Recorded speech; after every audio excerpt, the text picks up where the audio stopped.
Votre chronique santé vous est présentée par les laboratoires Boiron. Parce que votre santé mérite le plus grand respect.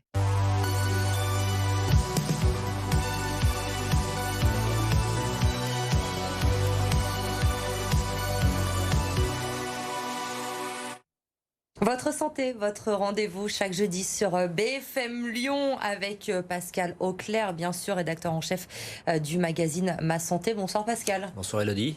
Et à l'approche des vacances, avec le retour du soleil ces derniers jours, on va prendre soin de votre peau. Ce soir, on va vous donner quelques conseils. La semaine prochaine, ce sera la semaine de prévention et de dépistage des cancers de la peau. Et pour en parler, notre invité, c'est le docteur Mona Amini-Adlé, oncodermatologue au centre Léon Bérard. Bonsoir. Bonsoir. Et bienvenue. Merci d'avoir accepté notre invitation. On va vous retrouver dans un instant. Mais d'abord, c'est une tradition dans cette émission. On commence avec l'objet de Pascal.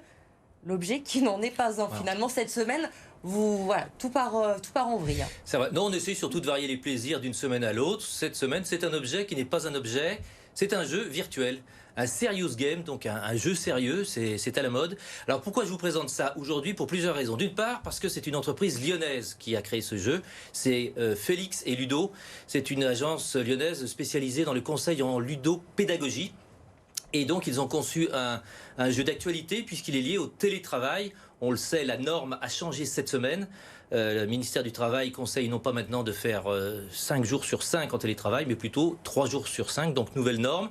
Et par rapport à ça, il faut s'adapter. Et ce jeu qui s'appelle 30 jours pour télétravailler, eh bien, va permettre de s'adapter et il va permettre surtout d'anticiper les éventuels problèmes qu'il peut y avoir. C'est vrai que le télétravail qui s'est démocratisé, qui s'est généralisé, génère pas mal de problèmes, que ce soit sur le plan social, mais aussi médical. Il y a des déprimes, il y a des burn-out, il y a l'isolement social qui fait plonger certaines personnes, et puis aussi il y a d'autres pathologies au niveau vertébral, etc.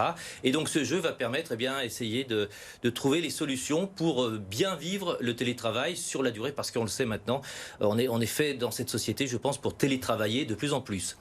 Un mot encore pour vous dire qu'on peut jouer en principe entre 4 et 8 via toutes les plateformes de visioconférence et que c'est à partir de 150 €. Mais Félix et Ludo, ils font beaucoup de sur-mesure. Donc après, il faut effectivement demander à cette jeune société pour qu'on adapte le jeu à l'entreprise. Et on a toutes les infos évidemment sur www.30jours-pour-télétravailler.com si on a envie. On passe à l'invité de la semaine avec donc, je le disais, la semaine prochaine, la semaine de prévention et de dépistage des cancers de la peau. On va en parler avec vous, docteur. Ce soir, le soleil qui est enfin de retour.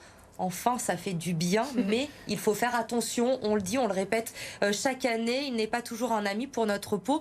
Quels sont les risques qui sont liés justement aux expositions au soleil ?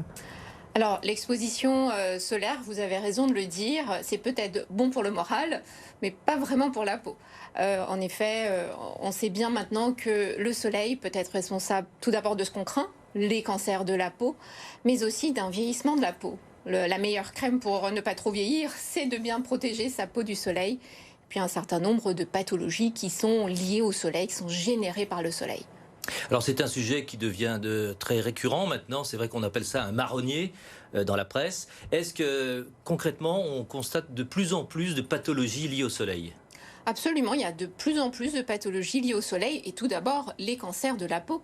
Ces cancers sont extrêmement fréquents. On en a diagnostiqué à peu près 80 000 l'année dernière et à titre d'exemple, il y avait 60 000 environ cancers de sein diagnostiqués sur les dernières estimations de l'INCa et environ 50 000 cancers de poumons. Donc vraiment les cancers de la peau sont la maladie, la préoccupation de nous dermatologues. Est-ce qu'il y a un caractère soit héréditaire, soit génétique à ces cancers de la peau ? Alors, il peut y avoir effectivement un certain nombre de situations où les cancers de la peau surviennent dans un contexte familial, génétique. Il existe dans un certain nombre assez rare de cas des génodermatoses, des maladies génétiques prédisposant à ces cancers de la peau. On peut parler par exemple des enfants bulles. On a vu peut-être des films là-dessus. Le xéroderma, ça s'appelle pigmentosum. Alors, il y a aussi les contextes de mélanome. Dans 10% des cas, le mélanome survient dans un contexte familial. Et quand on diagnostique un mélanome, on propose toujours un dépistage familial. On va reparler du mélanome dans un instant, mais d'abord j'aimerais qu'on reste sur la protection de la peau qui est essentielle, vous l'avez dit, et pas seulement l'été, l'hiver aussi, le soleil peut être dangereux. C'est important de mettre de la crème, Mais comment on choisit sa crème pour qu'elle soit efficace ? Alors, globalement, il faut savoir qu'il existe 2 types de filtres solaires. On a les filtres qu'on dit minéraux et les filtres chimiques.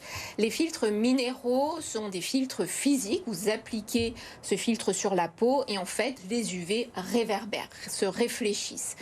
Ces filtres minéraux permettent la protection de la peau et vous avez pu constater peut-être, en l'ayant utilisé, ce sont des crèmes qui sont assez pâteuses et du coup pas très confortables, pas très cosmétiques. Après, il y a les filtres chimiques qui sont des procédés chimiques, des substances chimiques qui, une fois posées sur la peau, absorbent les UV et du coup, il faut réitérer l'application parce qu'au bout d'un certain temps, ces substances perdent leur efficacité.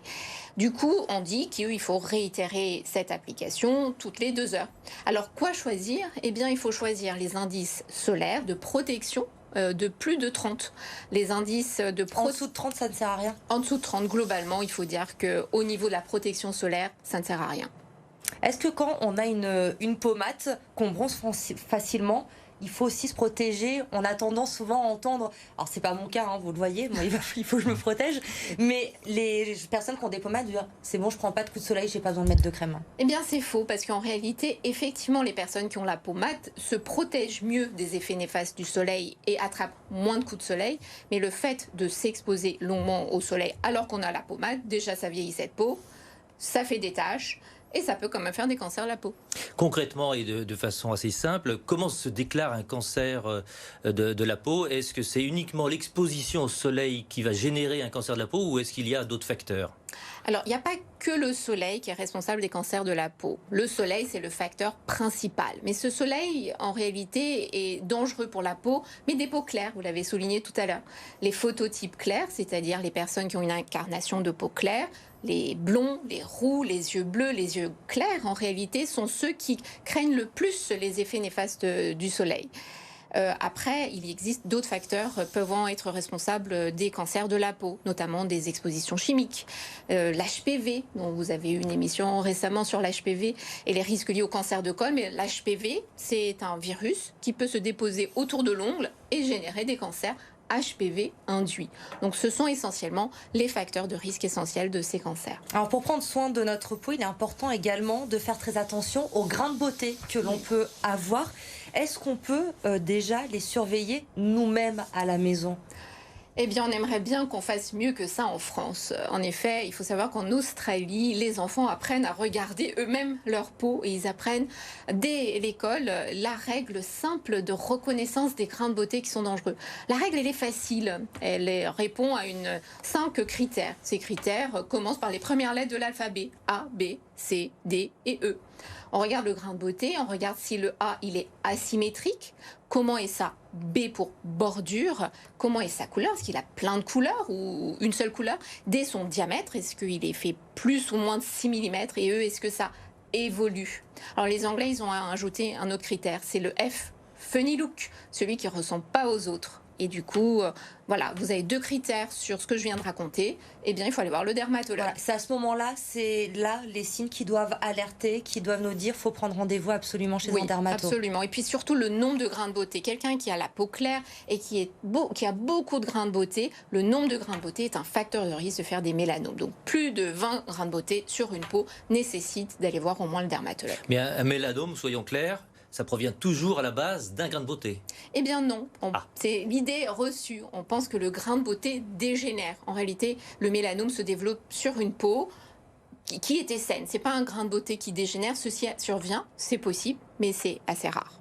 Comment on le traite, le mélanome? Mélanome, forcément, cancer de la peau? Le mélanome est une variété de cancer de la peau et le meilleur traitement reste chirurgical. Il faut savoir que si on s'y prend tôt, le mélanome a un excellent pronostic, on peut guérir du mélanome. Mais malheureusement, si on s'y prend tard, le mélanome peut être dangereux, peut se propager et peut entraîner une maladie grave. Et si on a déjà eu un mélanome, ça veut dire que forcément on en aura d'autres au cours de notre vie? On est plus à risque de faire un autre mélanome et d'autres cancers de la peau et donc il faut se faire surveiller très régulièrement. Merci beaucoup, docteur, pour toutes ces réponses qui vont être très utiles, j'en suis sûre, à nos téléspectateurs ce soir. On va passer à l'agenda, une date importante également, Pascal, celle du 14 juin, c'est la semaine prochaine. Oui, le 14 juin, ce sera la journée mondiale des donneurs de sang. Et c'est vrai que cette année, cette journée mondiale, elle prend un relief particulier parce qu'il y a un vrai problème au niveau du don du sang. La crise sanitaire a fait chuter de 10% la collecte depuis un an et demi. Donc il faut absolument donner votre sang. Et dans ce cadre-là, les 14 et 15 juin prochains, au Grand Hôtel Dieu, dans la Cité de la Gastronomie, il y aura la possibilité de donner son sang. Donc n'hésitez pas, prenez rendez-vous. Il y a un site pour prendre rendez-vous, c'est bit.ly/Ville de Lyon, tout attaché. Les stocks sont notamment très bas pour les résus O et B, il faut le savoir. Et puis dernier point, les femmes peuvent donner 4 fois par an leur sang, les hommes 6 fois. Ne me demandez pas pourquoi, j'en sais rien. Voilà, j'ai failli vous piéger, vous prenez un bon... Vous savez peut-être, docteur, non? Oui, puisque les femmes ont leurs règles et du coup elles perdent déjà leur sang. Et ben voilà, Et Pascal, voilà. toujours utile d'avoir un médecin sur ce plateau. Merci beaucoup d'avoir été notre invité. Pascal, on se retrouve la semaine prochaine pour un nouveau numéro de Votre Santé. Vous restez avec nous. Bien sûr, l'info se poursuit sur BFM Lyon. Passez une très bonne soirée.